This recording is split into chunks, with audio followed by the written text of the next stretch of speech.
Hi,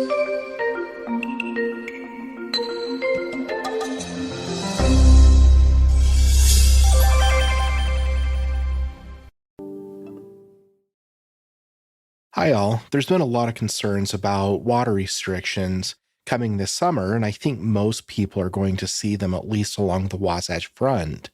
And if it's going to be possible to actually grow a garden with severe water restrictions, I know that Weber Basin Water has announced you will only be watering once a week, and that includes both your lawn and your garden. In a garden situation, you can't just water once a week once you put your vegetables in because they need a month to 6 weeks to get established. What I would recommend doing is on the day of the week that you water, that's the day you plant, and you get some containers, whether they're Rubbermaid containers, 5-gallon buckets, or even something bigger like a rain barrel if you can find them, and fill those up on the day that it's your turn for irrigation. Those seeds and new plants that you just put in can be hand watered then on the days that it's not your turn for irrigation. New plants actually don't require a lot of water to get established, where something like a new pepper or a new tomato would be fine being watered 3 or maybe 4 days a week with around 3 or 4 cups of water. And over a period of a month or 6 weeks, as the roots expand into the soil, you will need to water less often. And things like tomatoes and peppers, especially with the use of some mulch of some sort, will only need to be watered about once a week in most soils. I wanted to talk briefly about how to use mulch in the garden. You can put it around the plants and in between the rows, and it not only helps hold water in the soil, but it actually does a great job of holding down weeds. Now, the best free mulch I have ever seen are actually my grass clippings.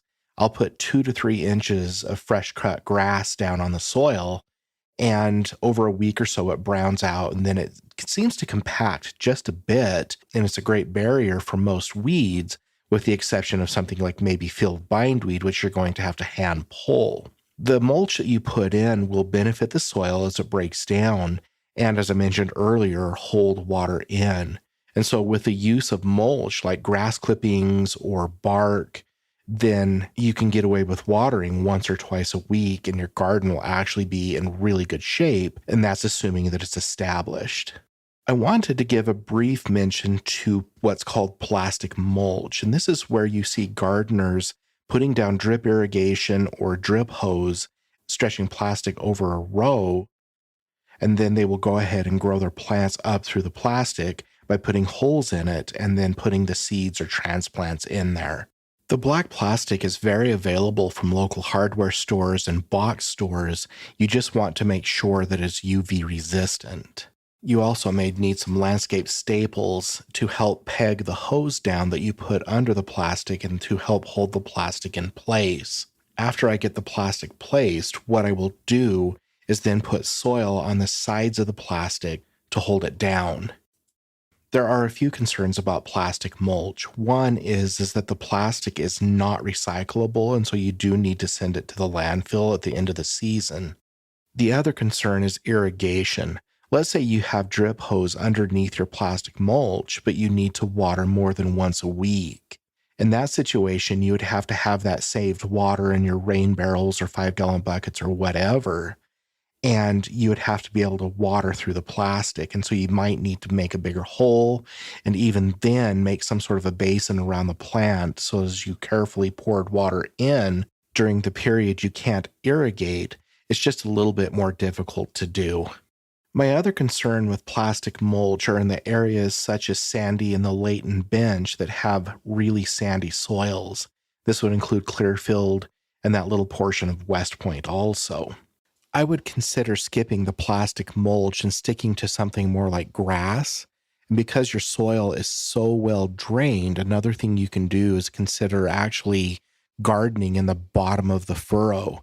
Normally, we plant on top of a furrow, but in your situation, because it's so hard for the soil to retain water, you would do your furrows and actually plant in the bottom of the furrow so that as water drains, it stays at the bottom of the furrow a lot longer than it will at the top.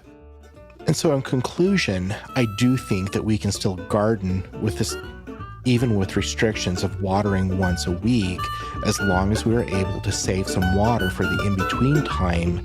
And that's especially important for the first third of the season while you're getting your plants established. And I hope we get a wetter spring than usual so that we don't have to actually deal with this. The Homegrown Horticulture Podcast is a production of Utah State University Extension. Music is composed by Savannah Peterson and the Joy Drops and is used by permission. Thank you again for listening.